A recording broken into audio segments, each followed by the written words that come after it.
We had our meeting. Okay. Took exactly All right, 1 you're minute. now broadcasting. Now it's a matter, they think the speaker is going to speak from over there. So it's a matter of maybe moving the The camera. guy in charge. I'll be back in 5 minutes. Okay. The guy in charge. It's for the volunteer meeting, volunteer party, which I guess next week. And he needed 3 people to man the stations. And Bobby station, the third station, Sandy station, which what I liked. I said, I love it. End of meeting. So I have to bring my lunch. Are you going to be eating after Yeah, lunch? apparently, yeah. I guess Which room are you streaming to, Steve? Oh, I'm not sure. That's a good question. Today's the third and 3 seconds. There they go. Next Tuesday. They've done it. They've done it from both. Because I had this meeting, Both sides. I didn't pay attention. But you're not sure where the other room is? Yeah. Oh, okay. I should ask him when he gets back. We might have to find I won't bother you. Yeah. Okay. Oh, yeah. Maybe. Shake out.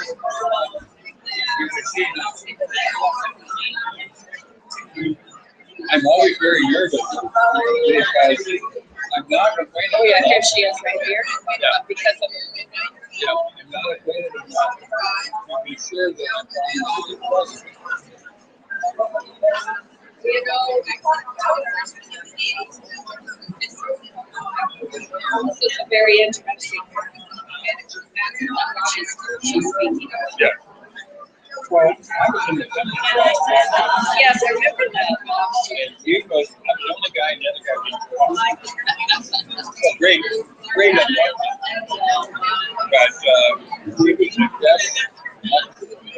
but he was a guest. So I could have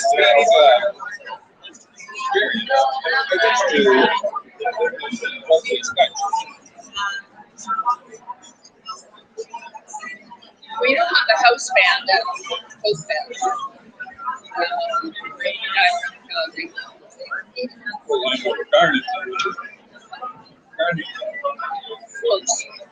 Garrett. Yeah. Amos Garrett. His drummer is. And I would wonder if you're that like the book that She was I was watching somebody listening who she was.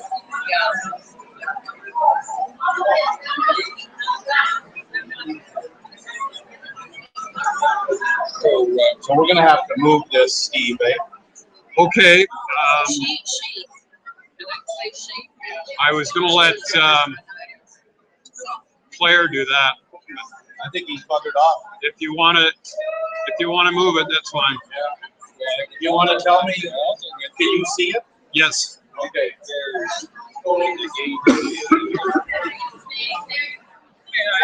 I don't give you a lot, but I have to admit, a lot of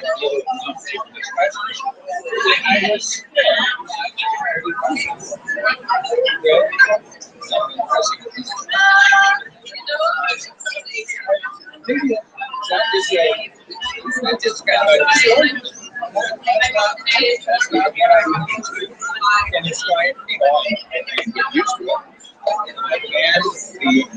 But you're not judgmental. I'm not judging, I'm just saying, don't expect me to be comfortable with this.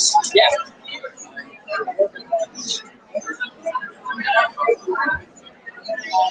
And of course, I was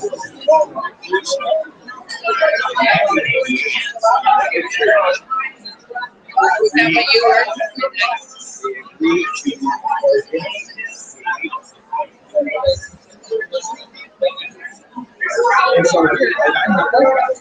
If we got a little bit, that's all you got, eh? Okay. Yeah, we're pretty short on that. So that was really the beginning, other than experience. That was in the 80s. Beginning. Pretty good there. So that was I'd I'd say say move move it it up. up. Getting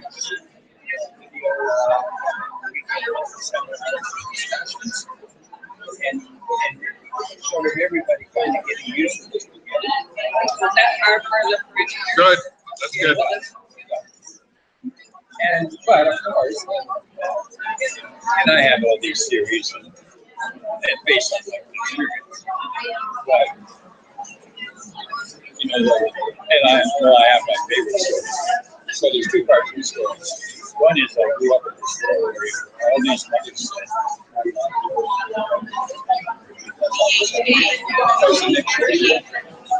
is that good, Steve? That's perfect. Yeah, that's good. So, all the people that just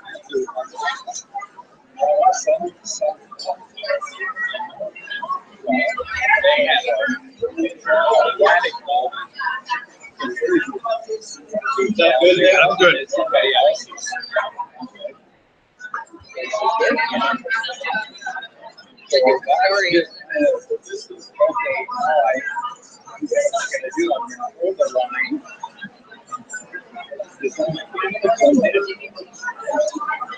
But others said,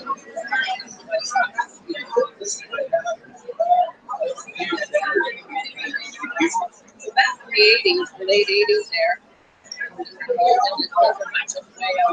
medical information brought to the fore regarding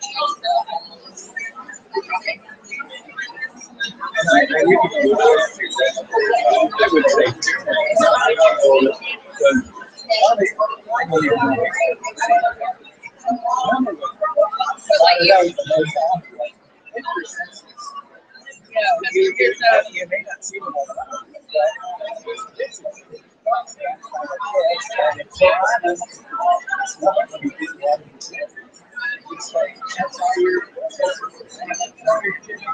well, it's a DNA, not school. It's just anomaly or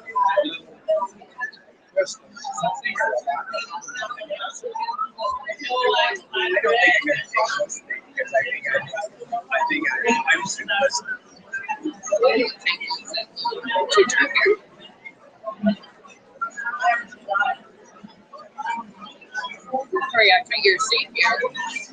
you did. After this so-called meeting, I was debating whether it's in here.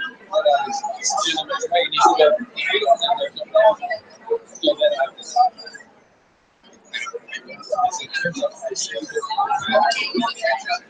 we know Caitlyn Jenner has Oh, and I read a major article. Well, the what they was this big article.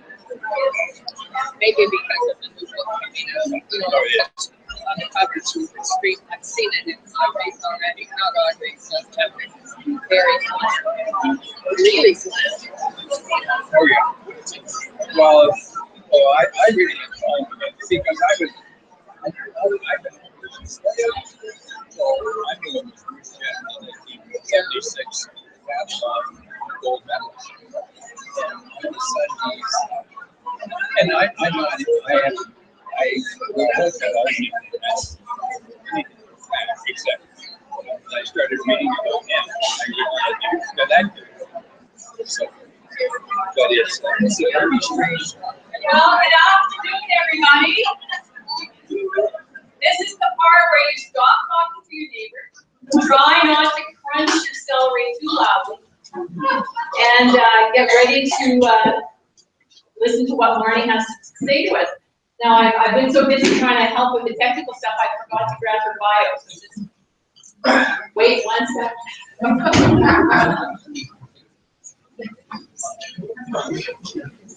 She can do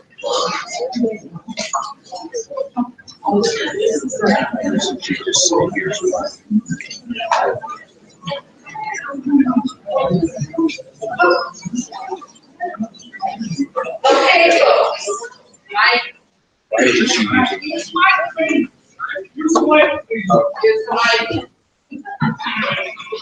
I prefer not to, because then I know that you're being quiet enough to listen. This is a very chatty bunch, I find. We get so excited coming here to learn. But Marnie, you're gonna share? Yes, thank you. All right.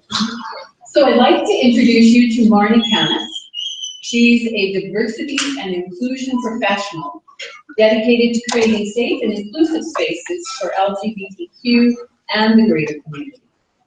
She provides senior-level consulting services in education, healthcare organizations, healthcare professional colleges and societies, all levels of government, educational institutions, community service organizations, law enforcement and corrections, corporations, and other institutions on development of inclusive spaces for gender and sexual minority folks. She appears regularly on local and national media and has also shared her views about inclusion and social justice internationally on CNN and BBC. Marnie recently received her bachelor degree in health administration from Athabasca University. And is currently working toward a graduate degree in integrated studies, also known perhaps as equity studies. As an engaged member of her community, she received the Human Rights Award from the John Humphrey Center for Peace and Human Rights, and has been nominated as an Edmonton YWCA Woman of Distinction, and named the Cameron Compton High School on Wellness of Distinction for her commitment to creating a community where diversity is not only accepted, but celebrated. So please welcome her.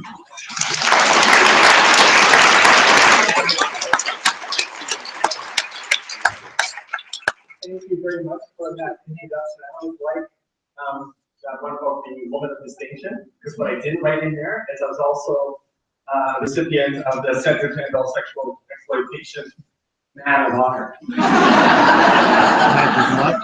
Don't you love our society? The same person in Edmonton. Send it again.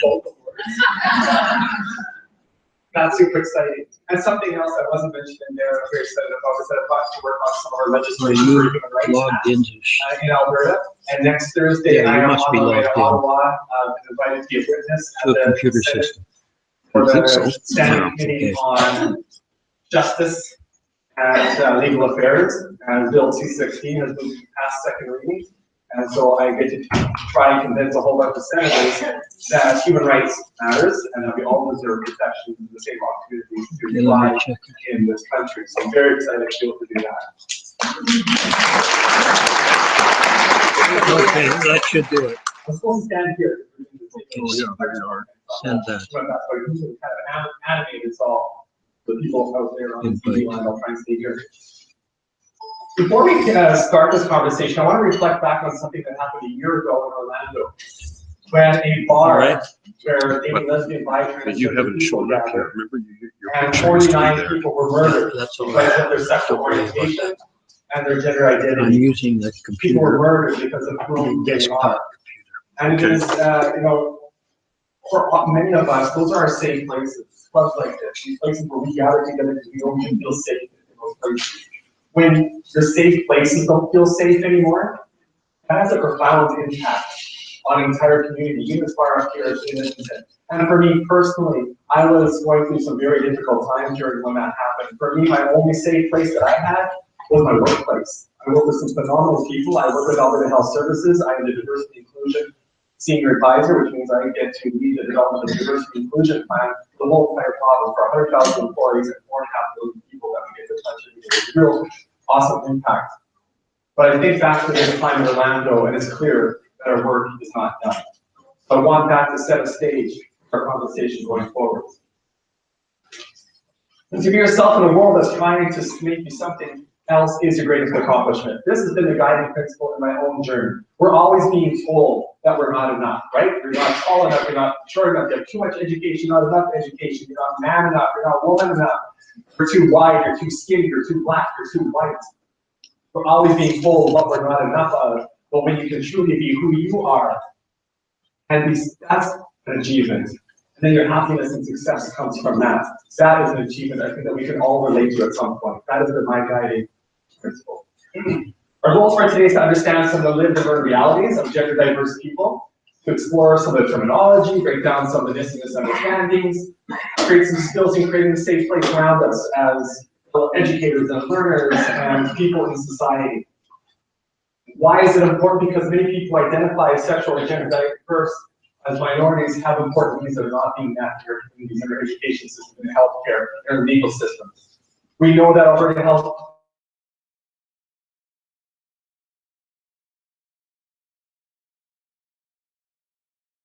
gender expression. I'm hoping within a month or two that will be Canada-wide.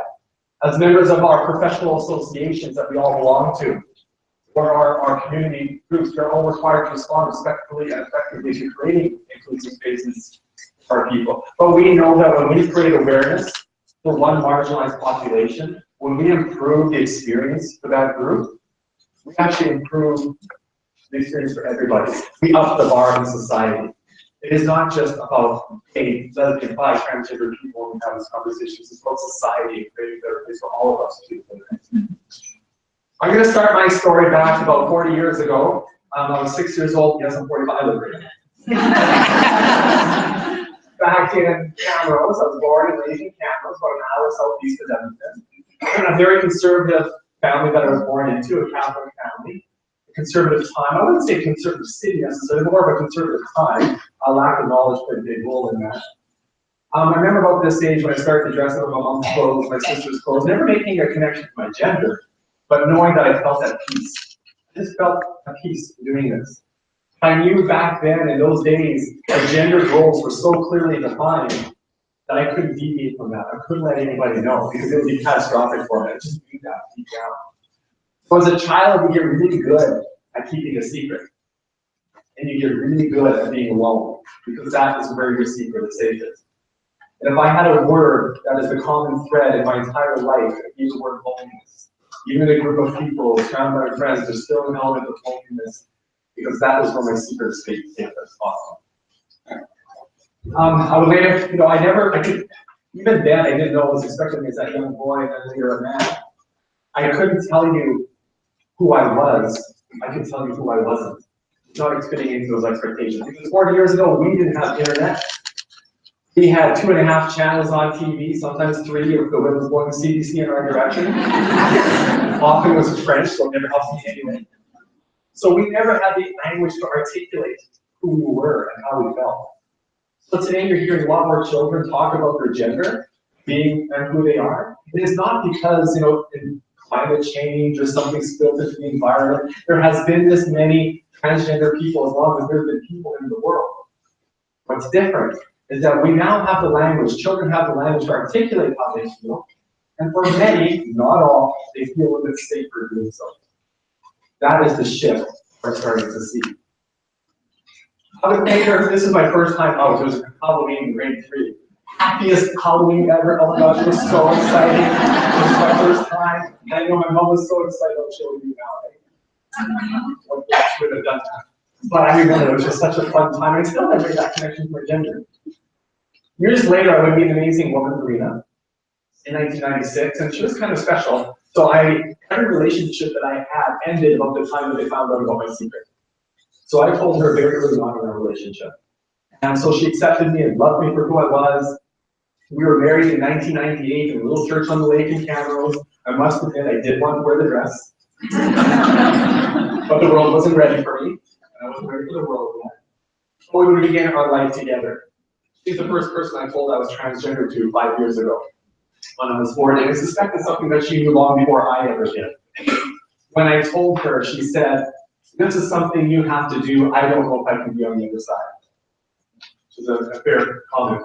We worked through it. I transitioned to do all the work necessary to get that. We started our new phase of our life together and really happy, at least I thought so. But this last summer, for her to live her authentic life, she realized that not to be married to a woman and has since filed for divorce and is now engaged to a man. So I find myself alone again. And I found myself on this thing called the Tinder.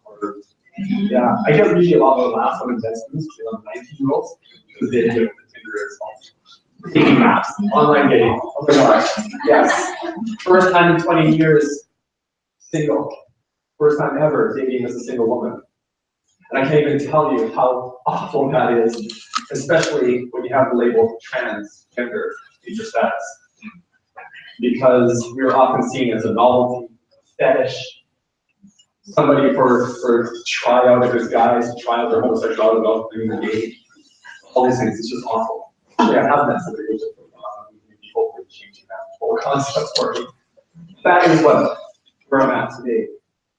To back up our story a little bit too, years prior. We struggled for many years to have children. Many years. We had every fertility test we could imagine. We had pregnancy losses, later pregnancy losses. Quite an awful experience, to be honest. There was one time when I was going to get a sperm sample done. Because at one time I had a penis. I do still have a penis. Whose business do you think it is? Anybody in this room? No. Unless I plan to sleep with you, or you're my doctor. It's nobody's business. So don't ask that question. But don't ask what surgery they have. It's nobody's business. Because I can go to you now. For the benefit of the 400 people in this room, do you mind describing your vagina?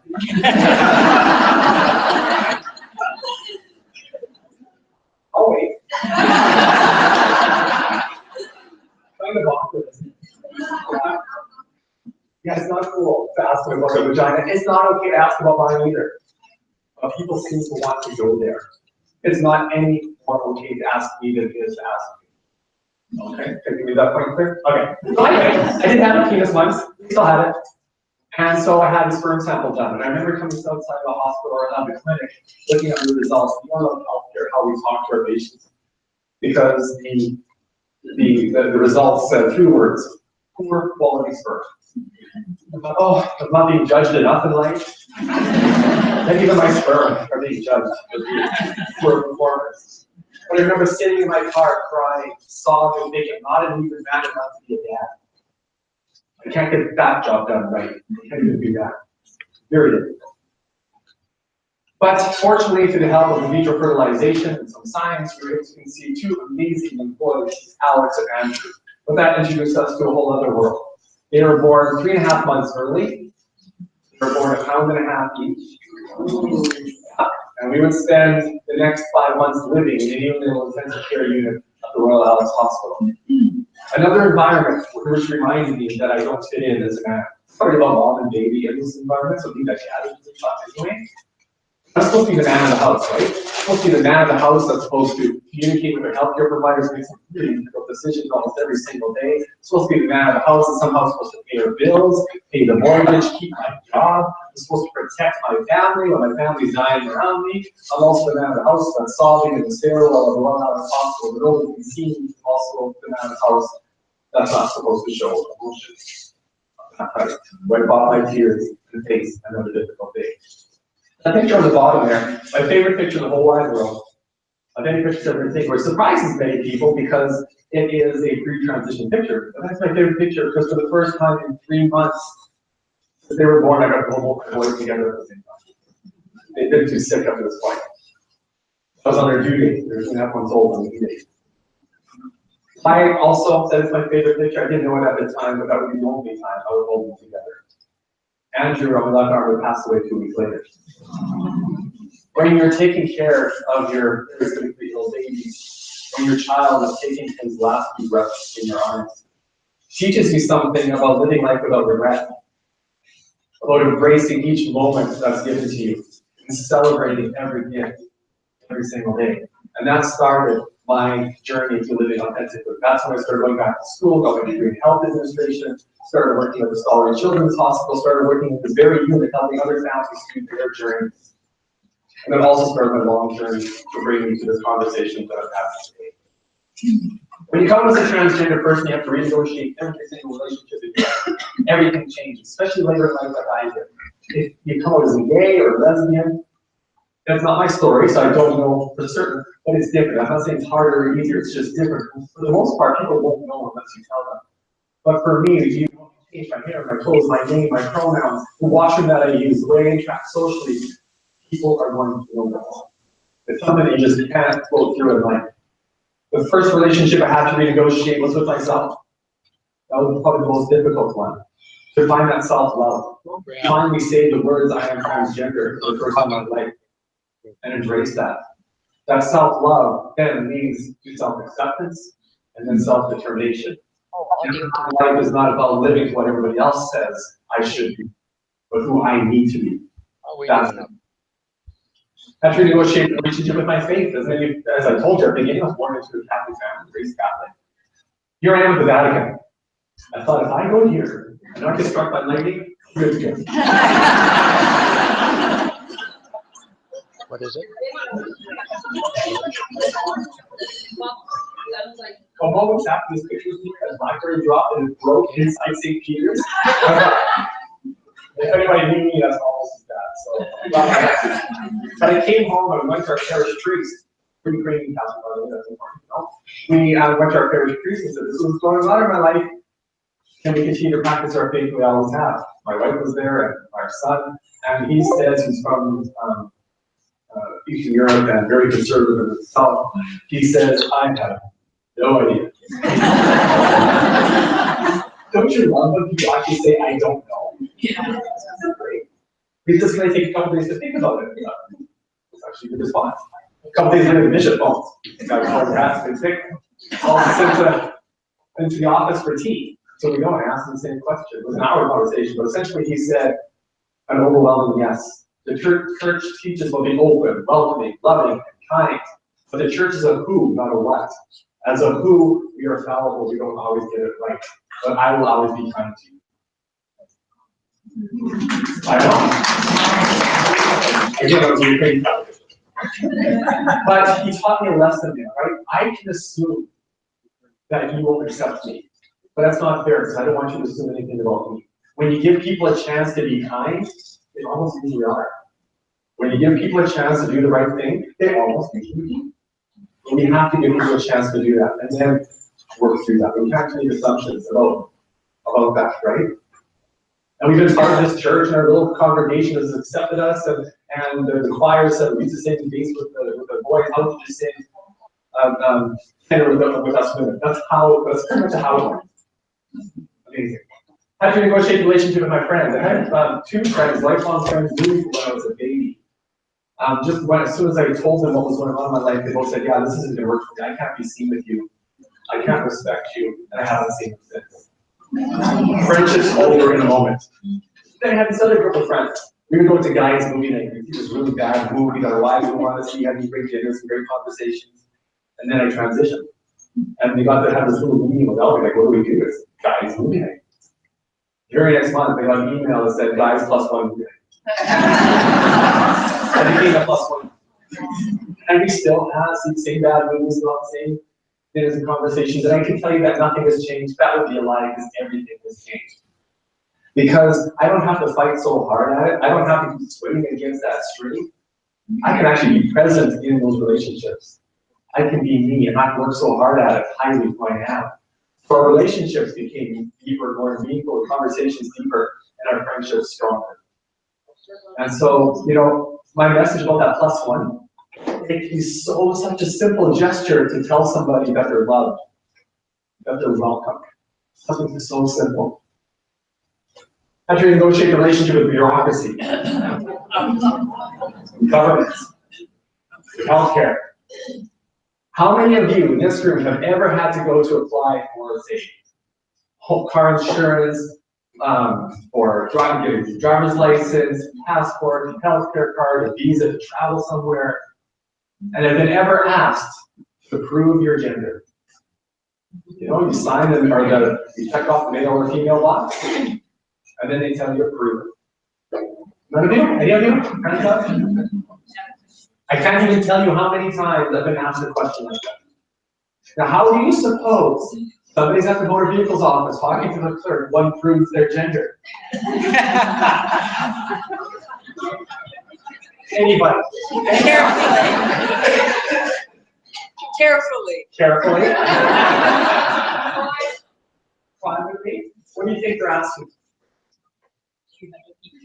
Or a vagina. Do you have a penis or a vagina? You with the vagina, you've never been asked that question? Did you think you come to this meeting and to this conversation to talk about this stuff? Okay, but that is what they're asking me. And so basically in this country, for most Canadians, transgender Canadians, to get ID that matches our true gender, we have to essentially, I have to carry a letter from my doctor that says whether I have a penis or vagina, whether I've had gender affirming surgery. So which means that I have to have surgery that I may not want, that puts me at risk, lifelong medications that I may not want, also put me at risk. I have to be forced sterilized just in order to have the same rights and opportunities that all of you have. Imagine. That is the case for many Canadians. Fortunately, the day that I went to apply for a new birth certificate, because at least I could change the name on it, because at that time I didn't have surgery. But I was able to change my name on it. On that day, the Human Rights Commission of Alberta agreed that that was a discriminatory practice. And on that day, I became the first person in this province to get a birth certificate to match my true gender without ever having to prove it. And so that changes everything. That's your driver's license, your insurance, all those things change all the time. Right? I got some of my opportunities back. It's amazing. Imagine traveling the world looking like me with a passport that says Neil. 70 some odd countries in the world that say Neil to be gay. They don't make the distinction between trans and gay. I mean, not allowed in, or arrested, or worse. That's just one example. Right? So I got my ID changed, and that changes everything. One day, The main mic. on the day that I changed my gender marker on my car insurance, my rates went down.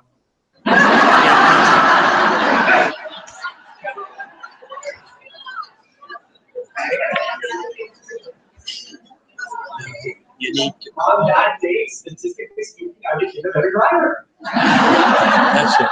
Sorry guys, there are much easier ways to get cheaper car insurance. Or you take your benefits wherever you get them. Soon after everything changed, I got a letter from Alberta Health that said, I'm doing my cervical screening. Like, yay! I Microphone, was so excited. change this. I'm the only woman I've ever met that was bad, so I need a doctor. So I go to my doctor, like, I'm here, and he's like, yeah, I think you're good. I'm like, really trying to disappoint you, this is kind of cute. Anyway, but about that prostate, like, oh, damn. Still got it. Anyway, but the way that he handled that conversation was really important. It wasn't about that I had boy parts or girl parts, be boy, all those things. It's not about that. It's the part you have, from a healthcare perspective. And if in your sexual health, it's the part you have and where it's been.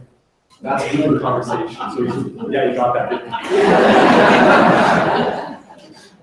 Okay. So and that's what it's about. So there's a way of having this conversation. It's really important.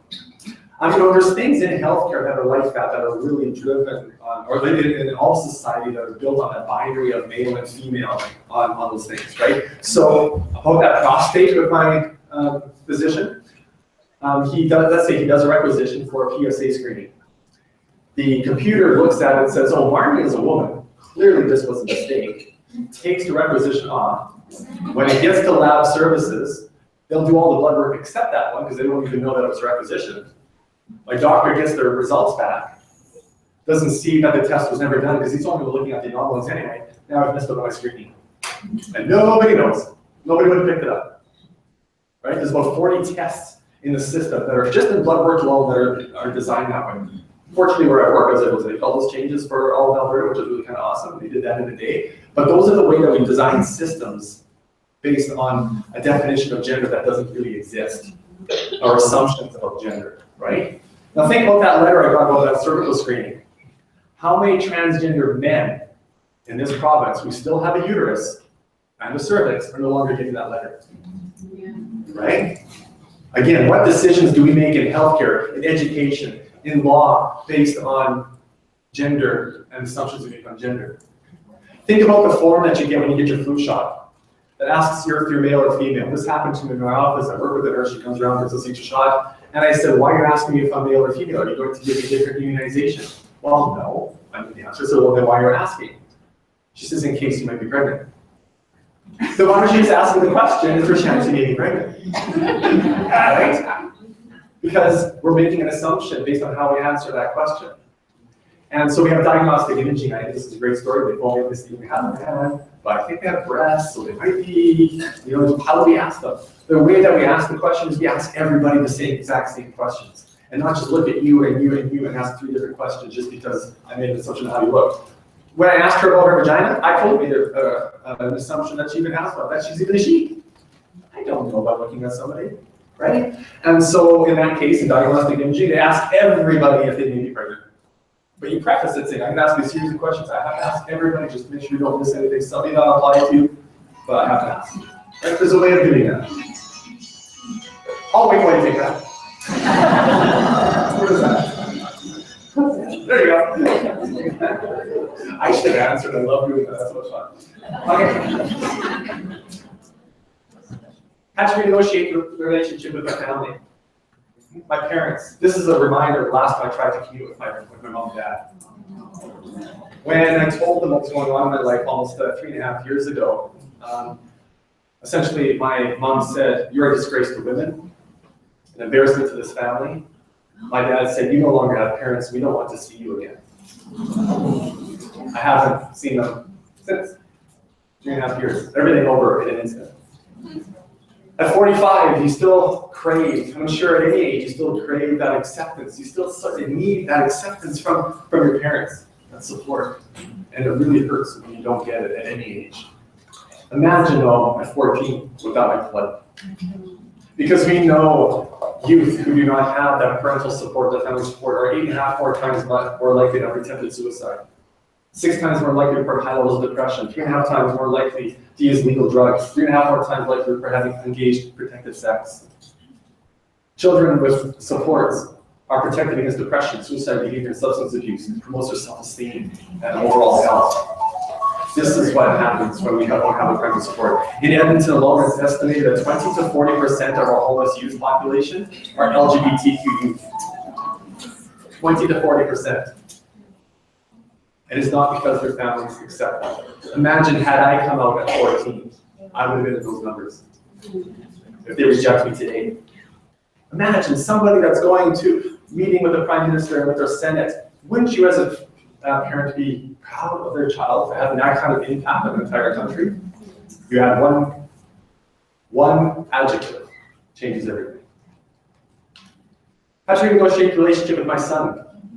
When I started to transition, this is something that's kind of sort of been always part of his life.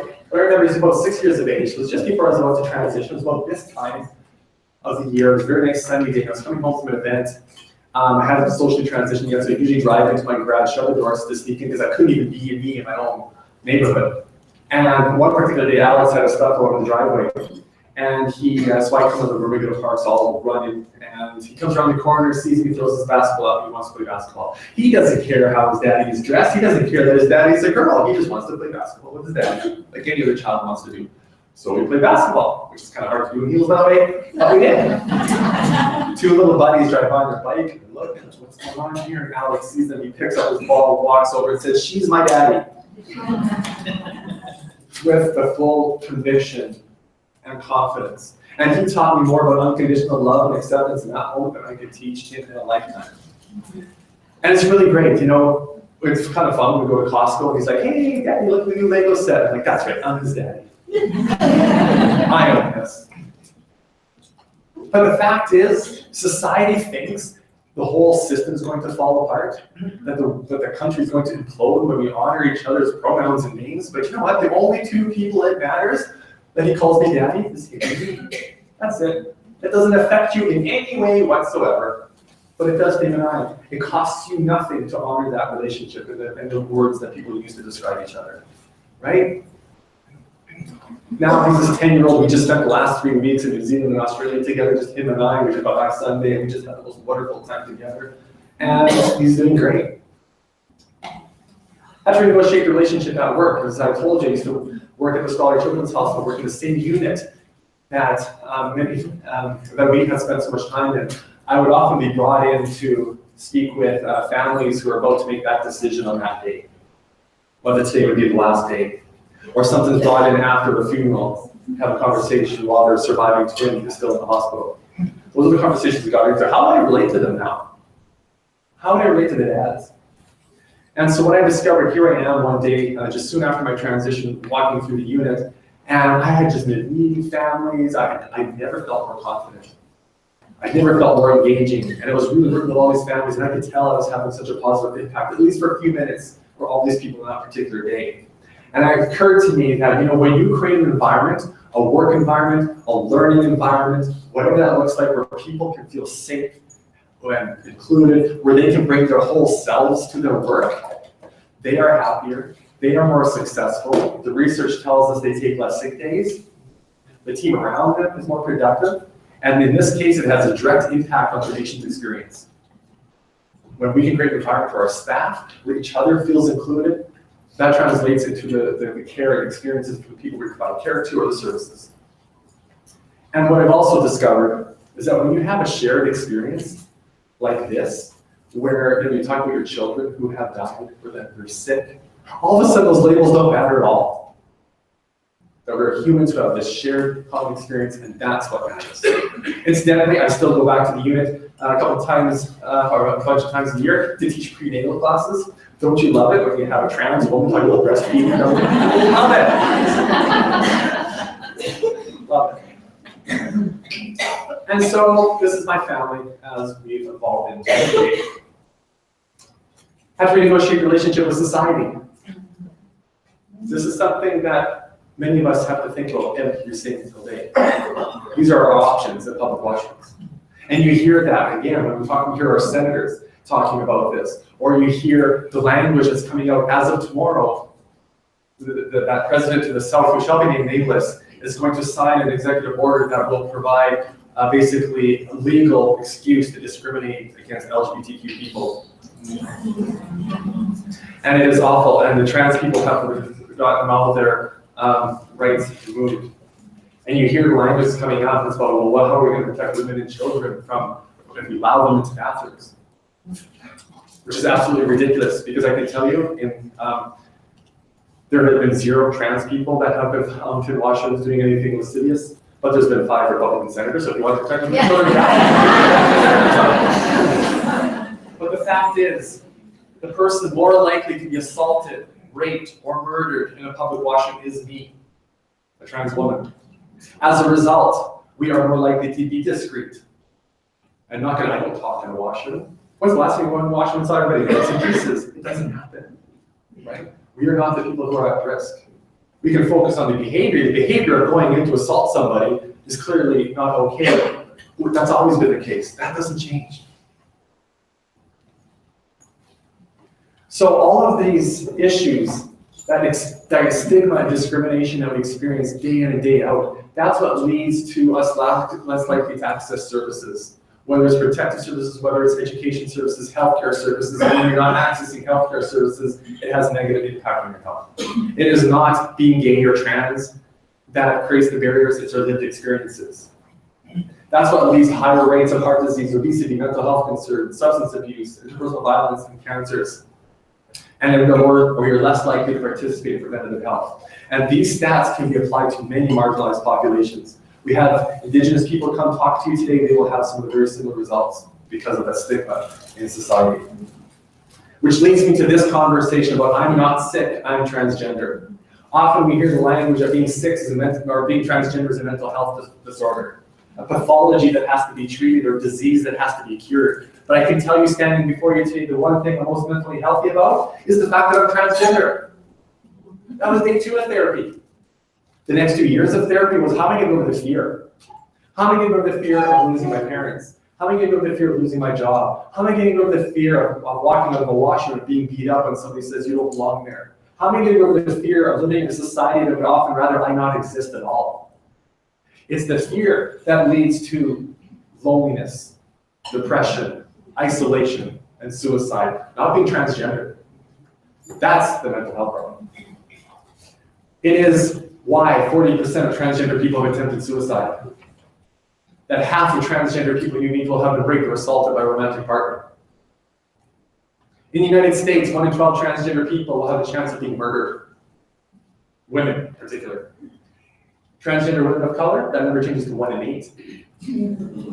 For transgender women of color, life expectancy in the United States, who thinks their life expectancy is 67? Hands up. 72. 34. 49. Think about that. That's why it's scary to come. This is very real stuff. All right, let's lighten this up a bit because I was getting pretty heavy. Let's talk about sex and gender. So let's talk about some labels here. This is what happens, right? Doctor sees a penis and says, hey, it's a boy, put them in the blue basket. Midwife says, oh, look, vagina. Congratulations, it's a girl. Right? That's kind of what happens. That's kind of how things work. Because sex is that legal determination that everybody is given based on whether they're born with a penis or a vagina. For most people where that is visible. But gender is a social construct. Those are our expectations. Those are the things that are defined by our society, by our cultures, by all those things that we've learned as to what the expectations and the roles and the goals and all those things happen with gender. For most people, for 99% of the population, the two matches, gender and the sex you're assigned at birth. Anybody met a redhead? Yeah? Then you probably met somebody who's transgender. I know people with red hair like, oh. But the odds are about the same. Evenly distributed through all cultures, all parts of the world, all age groups, all socioeconomic status. It's very evenly distributed. But that's about the number. But for the 1% whose gender doesn't match the sex assigned at birth, that is who we are, transgender or gender diverse people. What's important to remember in this conversation was that I was born, or I was assigned male sex at birth because I was born with a penis, but I've always been a woman.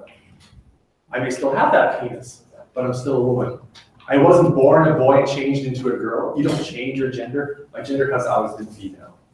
Okay, that's the difference. Sexual orientation is different than being trans. Sexual orientation is who I love, who I'm attracted to physically, emotionally, mentally. And the two are not connected. I have as much opportunity, or I have as much opportunity to be gay, lesbian, bisexual, pansexual as any of you in this room. The two are not related. Okay, that's important to remember.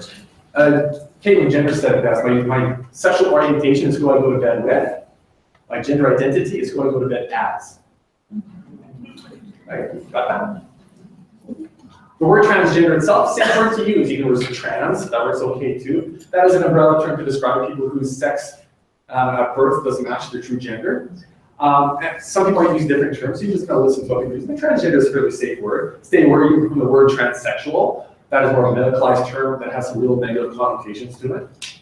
Stay away from the word transgendered. Transgendered is a verb. The word transgender is an adjective. Being trans is who I am. It didn't happen to me. Like you wouldn't say Elton John is a gay man, right? Or Beyonce is a black woman. It's the same thing. Gender identity and gender expression, both protected grounds under the Human Rights Act. Let's talk about the difference between the two. Our gender identities are internal sense of our gender. It is a deeply held belief of who we are. We all have a gender identity, but I can't look at any one of you and know what that is. We all identify primarily either as women or men, but many identify as somewhere in the middle, somewhere along the spectrum, fluid between genders, or no gender at all. That is a gender identity. But again, I can't look at any of you know what that is, even if I look at you naked. You look at naked. But if I did, I could not tell. Okay, that's our internal sense. Our gender expression, though, is our external manifestation of our gender. How we express our gender, what the world sees about our gender. That is our hair. That is our pronouns, our name, the washroom that I use. And remember, these are protected grounds under human rights. The washroom that I use is a gender expression. Where if I'm put in jail, even if I'm put with men and women, that is an expression of my gender. Right? That is what the world sees. For many transgender people, we will make many changes to express our gender, but that could be a variety of things. Not everybody goes for surgery. In fact, very few people do. Number one, it's risky. Number two, it's expensive. The barrier is it could take years before we ever get that far. And for many, that's not even an issue. Right? So we can't look at anybody and judge where they are on that spectrum. Everybody will express their gender differently. For me, it took me 42 years before I could express my true gender. Right? So again, you could look at me and still not know.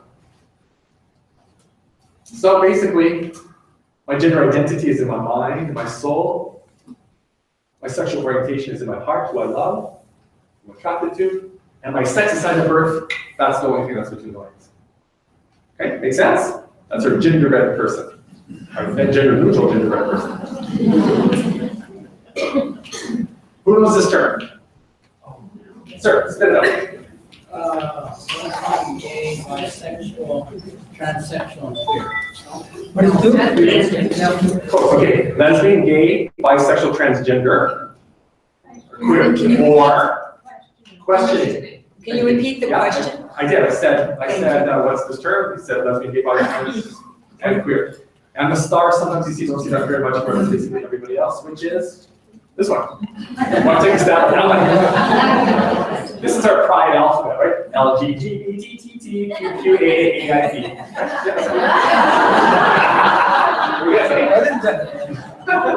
Do you want to take a stab at that? What are the 3 A's? I don't know what it is. 3 A's. Anybody else know what the 3 A's are? Help us out. Oh, no, I want you to know. There's a good one. Androgynous. Yeah, very good. Good call. Okay, there. Lesbian, gay, genderqueer, bisexual, transsexual, transgender, two-spirit. Those are the 3 T's. Got figured out the two-spirit. Queer, questioning, asexual, so they don't have a sexuality. An ally, because when you come out as supporting the LGBTQ community, you are part of the community in a way that also could put you at the risk of pushback. So when you become part of this community, androgynous, meaning no gender visible. Intersexual, pansexual. Anybody know what pansexual is? What if anybody ever comes to you, your grandchild, a student comes up to you, and they say they're pansexual? What would you do? Anybody don't know what that is? Okay, in the plaid in the second row. You don't know what that is, somebody says it, what are you gonna say? Tell me about that. What does it mean? Okay, tell me about it, what does it mean? When I work with medical providers, I say, if you don't know something, first of all, say you don't know. I think we all believe in that. It's a word I haven't used before, what does that mean to you? What does that mean to you? What does the word mean to you? I haven't heard this word before. Can you help me with this one? And just ask them the question. And people will tell you when you ask them sincerely and being honest. Because if you try to fake it through and then put it on Google or your phone while you're having a conversation, you're going to figure it out. The idea is you don't have to remember all these things, but just be aware that within our community itself, we are also quite diverse. And there are many ways to describe us. I don't do well with labels, but let's take out the queer word for a second. Queer for many, especially in this age group of people in our community, queer is a very offensive, derogatory term, right? But for the youth of our community, it's an empowered term. It's a term that is being reclaimed and celebrated. So we have to be thoughtful about where we're at with it when we're using the words and what people are using, right? And I think, well, it's usually a generational thing. For me, I don't mind being called queer, part of the queer family, because it seems to be much more inclusive, because I don't do well with the rest of the labels, because I never did fit into any box, even with any of these boxes. I think that's the whole point. None of us really do.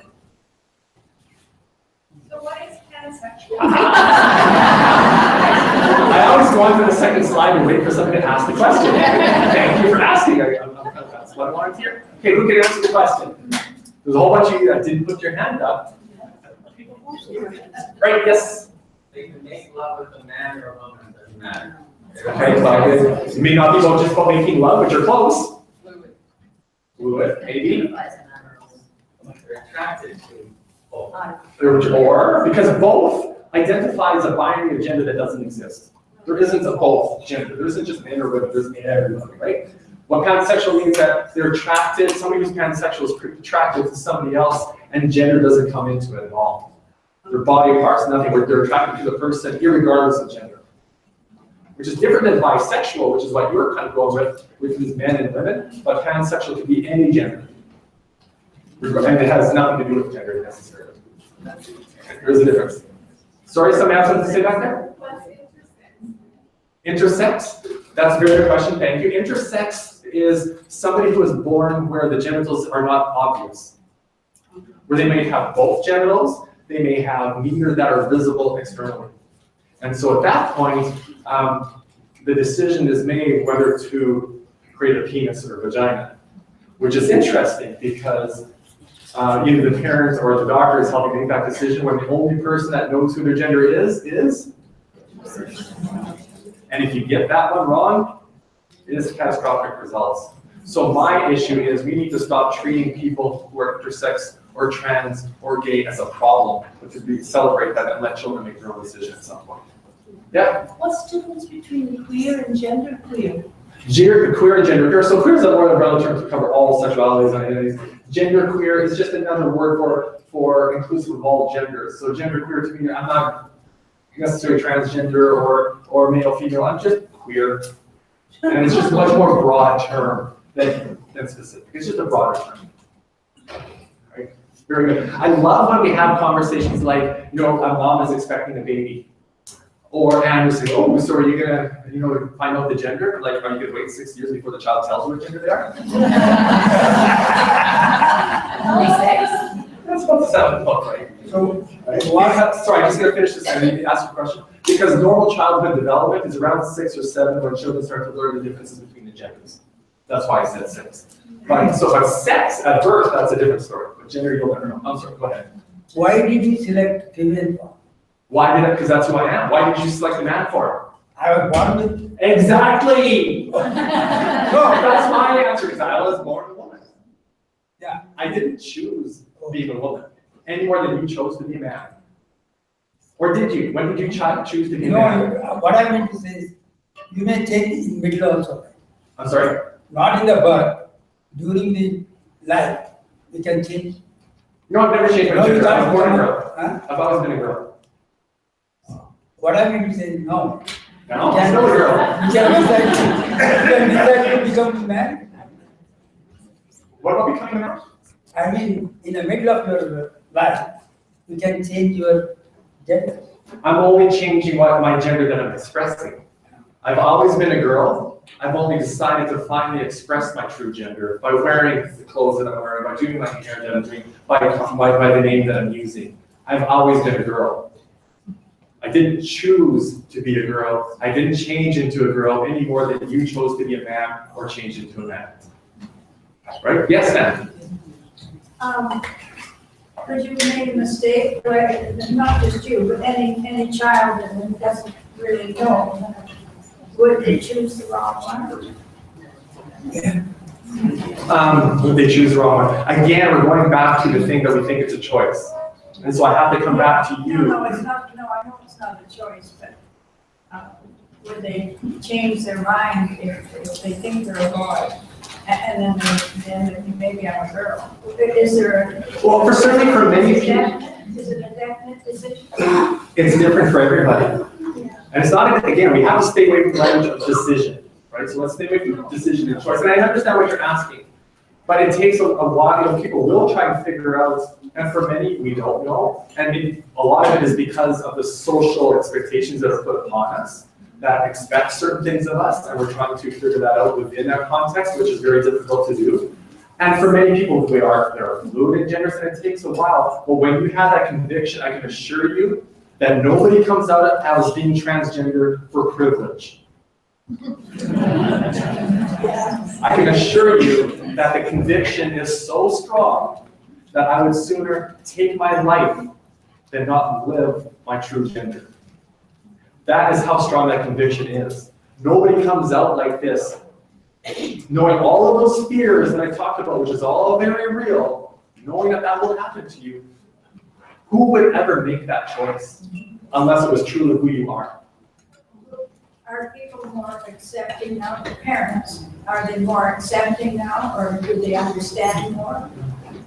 Generally, I would say that there are pockets of people who understand more, but there's still 20 to 40% of youth who are homeless in the city. So you tell me, right? There are still problems. There are still high rates of suicide. There's still high rates of all these things amongst our youth. So no, we are not there yet. We still have a lot of work to do. Yeah? Marty, do you know if there's a movement going forward to remove, if you like, the selection of male-female identity? Because even in Ella, we're trying to figure out how do we capture this information, and we still only have 2 categories. Yeah. So do you know if there's something moving forward federally or provincially to remove this? My understanding is that it is in Ontario where it's actually mandated by law to remove the gender binary from government forms, including birth certificates. So you will start to see that happening more often. We're starting to do that within Alberta Health Services, and I'm on the forms committee, which I'll be meeting later to look at our forms. And really what we have to ask the question, when you have your registration form, Ella, why are you asking the question? What are you going to do with that information? Are you going to provide different courses? Are you going to provide different services? And the question is probably no. I look at this room and we're fairly inclusive. So why do you even ask the question? Because usually why we ask the question is just in case we need the data someday, which is like never. Or because we've always asked the question. Both answers are not good enough. You have to ask, are we asking the question and going to be doing something with it? Our registrations at our universities have to be thinking that way. When we look at it, admitting it to a hospital, Why are we asking the question? Because most of our rooms are not segregated anyway. And if they are, then we have to figure that out differently, right? Our reforms like that, why ask the question?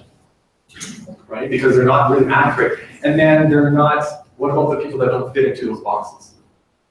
So then you just told them they don't belong, and they're not welcome, or they're not thought of. And if you are changing forms to be a little bit more inclusive, don't just put male, female, and other. Yeah. Because let's just make me feel a little bit more marginalized and not part of the default group. Right? That'd be like saying white and other. Right? Not a lot of fun not being part of the dominant group, whatever you want to define that as being. Right? So there are ways of handling that. So when we're talking about, these are really great questions.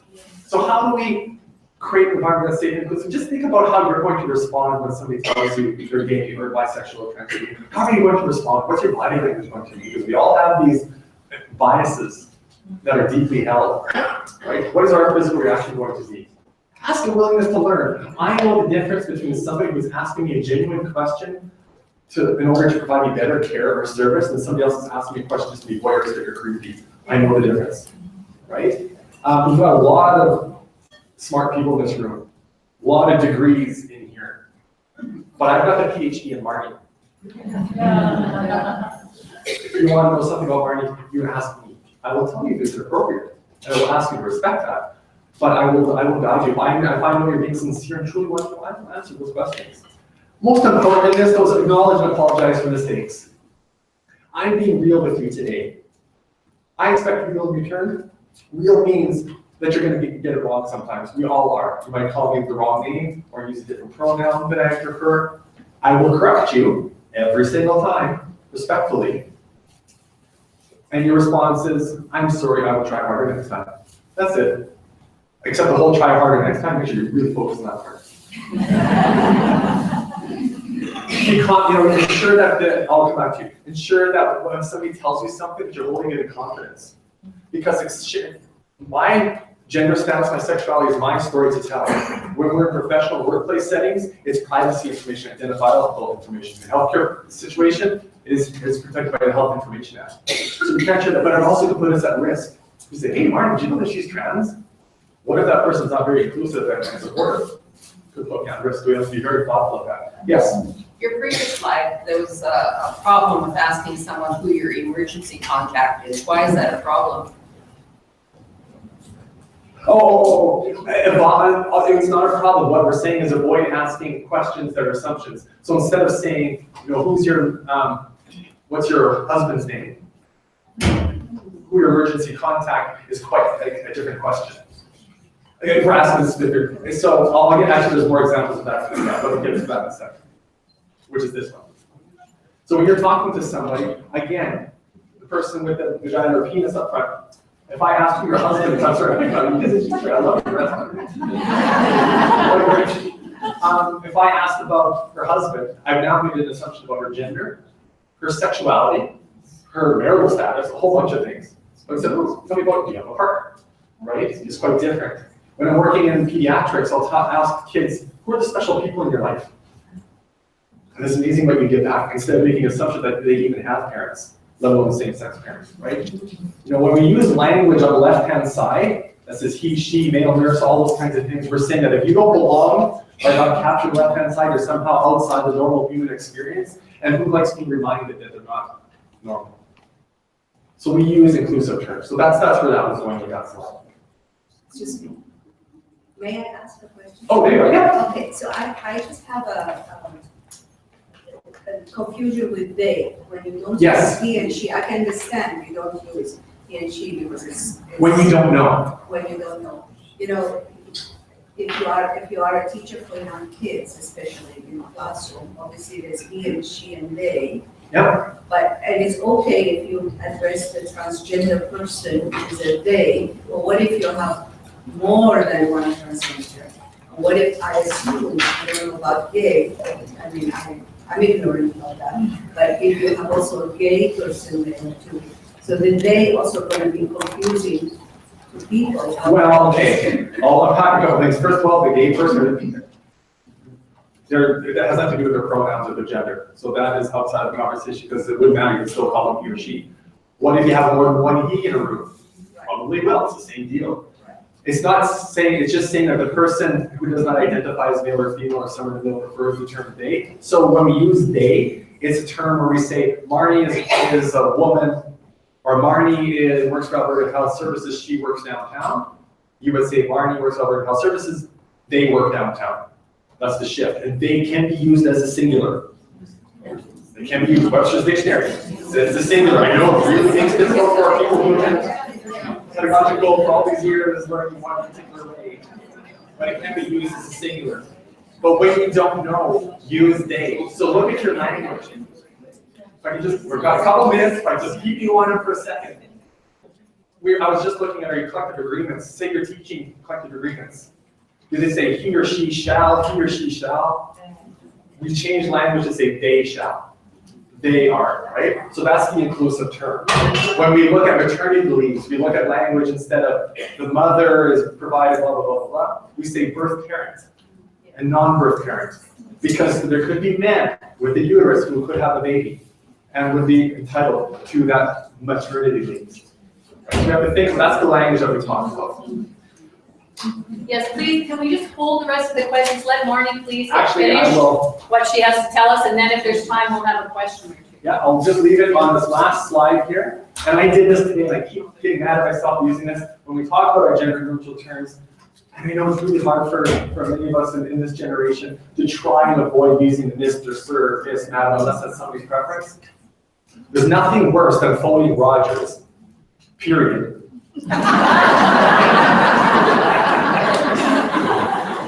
And then being called sir, and then me saying, it's actually not sir, it's ma'am, or no, please don't call me that at all. Oh, I'm sorry, sir, how can I help you? That's how the conversation goes 95% of the time.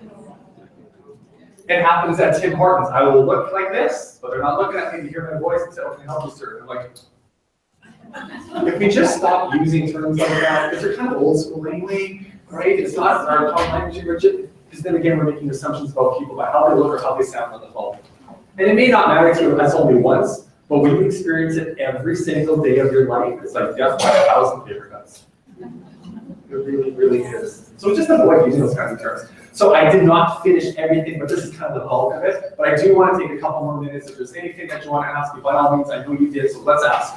The big question I have, or actually a suggestion, I know that there's some education that is certainly coming out there, but I think that there's a lot more need for education, you know, of people, and this is at all levels here, so that we have a better understanding of this whole area. And I know that some of the press we got is you know, cluster that's educational, but I think we need that. And the reason I say that is I go back to my youth in a rural part of Alberta, because I grew up and went to school with a young lad that I think may have not been the norm, in fact, in the sense of the way they dress up. Now, I discovered this in recent years here, and I haven't been in contact with him, but at the time that I was going to school, you know, we were certain friends.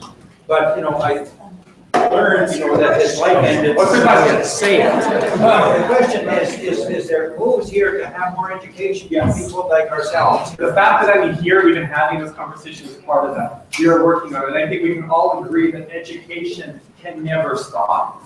That is the only way to reach our hearts, but truly to reduce discrimination and barriers is to get to know people who are different than you. And that should be on each of us.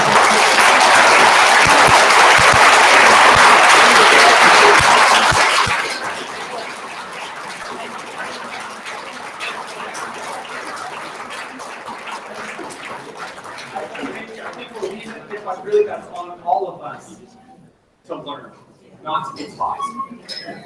Thank you, Marnie, for bringing your authentic self to us.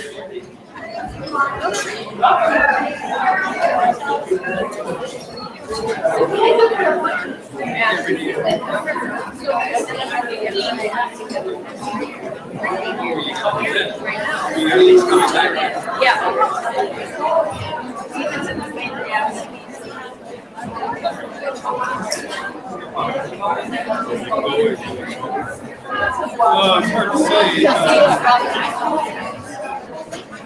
The microphone didn't work properly, so he's trying the microphone as he can. I don't know whether that worked, but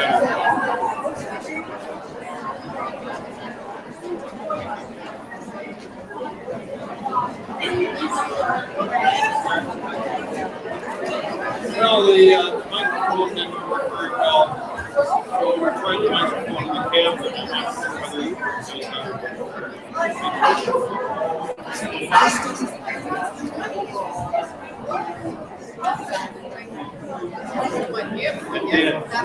Well, the bigger one picked up too much noise. I just see my end. Yes.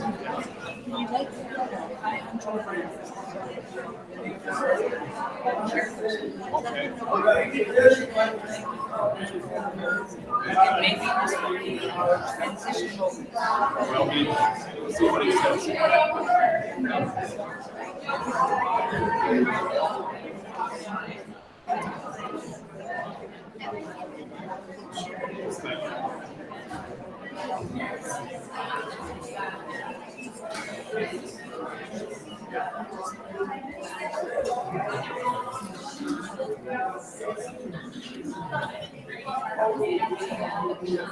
And the thing is that what doesn't really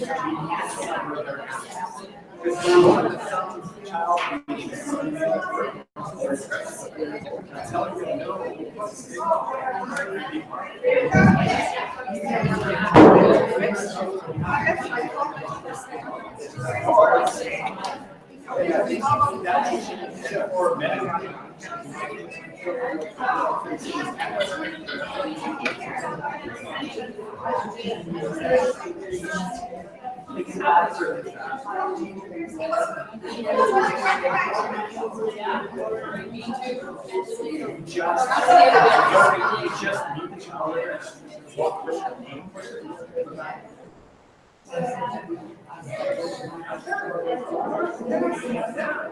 It's an easy conversation.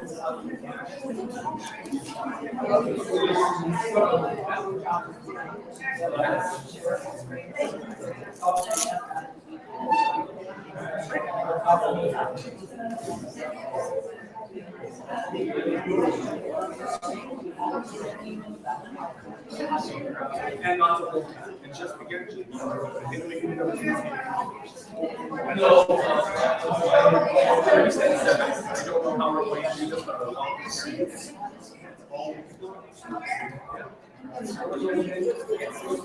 But if